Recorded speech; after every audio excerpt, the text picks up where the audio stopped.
Hello my YouTube family, हमारे channel SP भक्ति रस में आपका स्वागत है।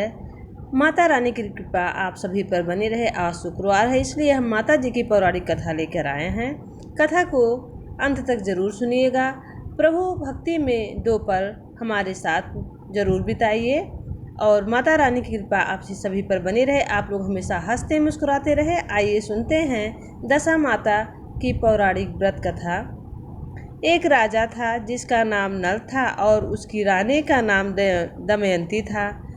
वह बड़े प्रेम से राज्य करता था। एक दिन एक ब्रह्माणी रानी के पास आई। उस ब्रह्माणी रानी के पास आई उसने गले में पीला डोरा बांधा था। रानी ने डोरा देखकर उससे डोरे के बारे में पूछा और बोली, डोरा दशा माता का है, पहनने से सुख संपत्ति अन्न धन घर में आता है। उससे रानी को भी एक डोरा दे दिया। रानी ने गले में डोरा बंधा देख नल ने उसके बारे में पूछा। रानी ने सारी बात बता दी। राजा बोले, तुम्हें किस चीज़ की कमी है? इस डोरे को तोड़कर फेंक दो। रानी ने देवी का आशीर्वाद कहकर उसे तोड़ने से मना कर दिया, पर राजा ने डोरा तोड़कर फेंक दिया। रानी बोली, राजन, यह आपने ठीक नहीं किया है। उसके बाद उस रात में स्वप्न में 2 स्त्रियां आईं। उन दोनों ने एक स्त्री से बोली, राजा, मैं यहाँ से जा रही हूँ। दूसरी स्त्री बोली, राजा, मैं तेरे घर आ रही हूँ। राजा को लगातार यह सपना 10 से 12 दिन तक आया। रोजाना ऐसा सपना आने से राजा उदास रहने लगा। रानी ने उदासी का कारण पूछा तो राजा ने स्वप्न की बात बता दी। रानी ने राजा से उन दोनों स्त्रियों का नाम पूछने को कहा। तब राजा ने उससे उनका नाम पूछे तो जाने वाली स्त्री ने अपना नाम लक्ष्मी बताया और आने वाली स्त्री ने अपना नाम दरिद्रता बताया। लक्ष्मी के जाते ही सब सोना चांदी मिट्टी हो गया। रानी सहायता के लिए अपनी सखियों के पास गई, लेकिन रानी का बुरा हाल देखकर कोई भी नहीं बोला। दुखी मन से राजा रानी 5 बरस के राजकुंवर के साथ जंगल में कंद फूल फल खाकर अपना जीवन बिताने लगे। चलते चलते राजकुंवर को भूख लगी। तभी रानी ने कहा, यहाँ पास ही एक मालन रहती है जो मुझे फूलों की माला देकर जाती है। उससे थोड़ा छाछ दही मांग लाओ। राजा मालन के घर गया। वह दही बिलो रही थी। राजा के मांगने पर उसने कहा, हमारे पास तो छाछ दही कुछ भी नहीं है।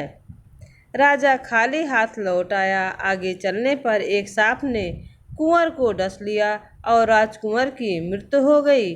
विलाप करती रानी को राजा ने धैर्य बधाया। इसके बाद वह दोनों आगे चले। राजा 2 तीतर मार लाया। भुने हुए तीतर भी उड़ गए। उधर राजा स्नान कर धोती सुखा रहा था कि धोती उड़ गई। रानी ने अपनी धोती फाड़कर राजा को दी। वे भूखे प्यासे आगे चल दिए। कुछ आगे चलकर राजा के दोस्त का घर आया। वहां जाकर उसने मित्र को अपने आने की सूचना दी। कथा को बीच में छोड़कर नहीं चाहिए। कथा पूरी सुनिएगा, जिससे माता रानी की कृपा आप सब पर बनी रहेगी। चल दिए। आगे चलकर राजा के दोस्त का घर आया। वहां जाकर उसने मित्र को अपने आने की सूचना दी। मित्र ने दोनों को एक कमरे में ठहरवाया। वहां मित्र ने लोहे के औजार आज रखे हुए थे। दैवयोग से वे सारे औजार धरती में समा गए। चोरी का दोष लगने के कारण वे दोनों रातों रात वहां से भाग गए। आगे चलकर राजा की बहन का घर आया। बहन ने अपने एक पुराने महल में राजा और रानी के रहने की व्यवस्था की। सोने के थाल में उन्हें भोजन भेजा, पर थाली मिट्टी में बदल गई। राजा बड़ा लज्जित हुआ। थाल को वहीं गाड़कर दोनों फिर चल पड़े। आगे चलकर एक साहूकार का घर आया। वह साहूकार राजा के राज में व्यापार करने के लिए जाता था। साहूकार ने भी राजा को ठहरने के लिए पुरानी हवेली में सारी व्यवस्था कर दी।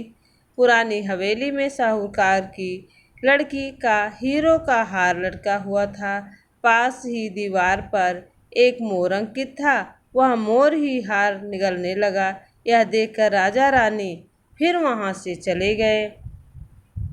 इस पर रानी बोली कि किसी के घर जाने की बजाय जंगल में लकड़ी काट कर बेचकर हम अपना पेट भर लेंगे। रानी की बात से राजा सहमत हुआ। दोनों एक सूखे बगीचे में पहुँचे। उन दोनों के वहाँ पहुँचते ही बगीचा हरा भरा हो गया। यह देखकर बाग का मालिक बहुत प्रसन्न हुआ। उसने देखा वह एक स्त्री पुरुष सो रहे हैं। उन्हें जगाकर बाग में मालिक ने पूछा, तुम कौन हो? राजा बोला, मुसाफिर हैं, मजदूरी की खोज में इधर आए हैं। यदि तुम दोनों यही हम मेहनत मजदूरी करके पेट पाल लेंगे। इसके बाद बगीचे के मालिक ने उन्हें अपने यहाँ नौकरी पर रख लिया।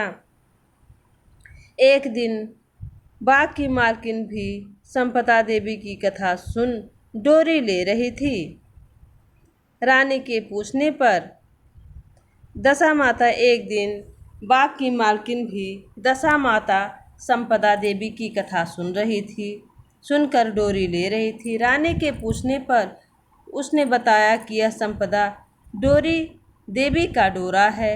रानी ने भी कथा सुनी, डोरी लिया। राजा ने फिर पत्नी से पूछा कि यह डोरा कैसा बांधा है? तो रानी बोली, यह वही डोरा है जिसे आपने एक बार तोड़कर फेंक दिया था और इसका अपमान किया था। उसी के कारण दशा देवी माता हम पर नाराज हैं।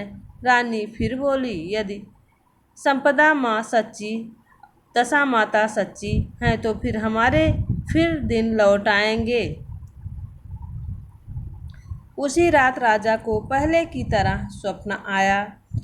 एक स्त्री कह रही थी, मैं जा रही हूँ, और दूसरी स्त्री कह रही थी कि मैं आ रही हूँ। राजा ने दोनों के नाम पूछे तो आने वाली स्त्री ने अपना नाम लक्ष्मी बताया और जाने वाली स्त्री ने अपना नाम दरिद्रता बताया। राजा ने लक्ष्मी से पूछा, अब जाओगी तो नहीं? लक्ष्मी बोली, यदि तुम्हारी पत्नी दशा माता की का डोरा लेकर कथा सुनती रहेगी तो मैं नहीं जाऊंगी। यदि तुम डोरा तोड़ दोगे तो मैं वापस चली जाऊंगी। बाग की मालकिन जब वहाँ की रानी को हार देने जाती है तो दमयंती हार गूंथ कर देती है। हार देखकर रानी बड़ी प्रसन्न हुई।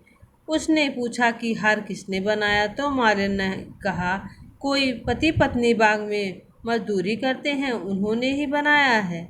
रानी ने मालन को दोनों परदेशियों के नाम पूछने को कहा। उन्होंने अपना नाम नल दमयंती बता दिया। मालन दोनों से क्षमा याचना करने लगी। राजा ने उनसे कहा, इससे तुम्हारा क्या दोष है? हमारे दिन खराब थे। अब दोनों अपने राजमहल की तरफ चले। रात में साहूकार का घर आया। दोनों साहूकार के घर गए। साहूकार ने नई हवेली में ठहरने का प्रबंध किया तो राजा बोला, मैं पुरानी हवेली में ही ठहरूंगा। वहाँ साहूकार ने देखा कि दीवार पर चित्रित मोर नौलखी हार उगल रहा है। साहूकार ने राजा के पैर पकड़ लिए। राजा ने कहा, तुम्हारा दोष नहीं है, मेरे दिन बुरे थे। आगे चलकर बहन के घर पहुंचा। बहन ने नए महल में रहने की जिद की। जैसे ही उनके पैरों के नीचे से धरती खोदी तो हीरों से जड़ित थाल वहां से निकल आया। राजा ने बहन को वह थाल भेंट स्वरूप दिया। राजा आगे चल मित्र के घर पहुंच गए तो उसने नए मकान में ठहरने की व्यवस्था की, पर राजा ने पुराने कमरे में ही ठहरा। वहां मित्र के लोहे के औजार मिल गए। वहीं मित्र के लोहे के औजार मिल गए। आगे चले तो नदी के किनारे जहाँ राजा की धोती उड़ गई थी वहाँ एक वृक्ष पर लटकी हुई थी। वहाँ नहाकर धोती पहने राजा आगे चले तो देखा कि कुंवर खेल रहे हैं। उनकी प्रसन्नता का ठिकाना ना रहा। अपने बेटों को पाकर राजा अत्यंत प्रसन्न हुए। माँ बाप को देखकर उनके पैर छुए। नगर में पहुंचकर राजा की मालन दूध लेकर आई तो राजा बोला, आज दूध लेकर आ रही हो? उस दिन छाछ के लिए मना कर दिया था। रानी ने कहा, वह तो तुम्हारे बुरे दिन का प्रभाव था। इसके बाद दोनों वहां से अपने महल की तरफ चले गए। रानी की सखियां धन्य धान से भरे थाल लिए गीत गाती आई। नौकर चाकर सब पहले के समान ही आ गए। दशा माता के डोरे का प्रभाव से ही उन्हें सुख समृद्धि प्राप्त हुई। इसलिए सभी को श्रद्धापूर्वक माँ दशा माता की पूजा करनी चाहिए। स्त्रियों को कथा पूजन का डोरा धारण करना चाहिए और कथा दशा माता की कथा प्रेम पूर्वक पूरी कथा जरूर सुननी चाहिए, जिससे सब मन वांछित फल मिलता है, माँ लक्ष्मी की कृपा बनी रहती है। तो अगर आपको ये पौराणिक कथा अच्छी लगी हो, माता जी की कथा अच्छी लगी हो, तो कमेंट बॉक्स में जय माता जी लिखना ना भूलिएगा। माता रानी की कृपा आप सब पर बनी रहे, आप लोग हमेशा हंसते रहें, मुस्कुराते रहें और प्रभु के नाम 2 पल जरूर निकालिए, क्योंकि प्रभु भक्ति में है शक्ति, वही आपके सारे सुख समृद्धि के साधन हैं। तो तब तक के लिए जय दशा माता की जय हो और प्रभु की कृपा आप सब पर बनी रहे। प्लीज़ लाइक शेयर सब्सक्राइब करिएगा।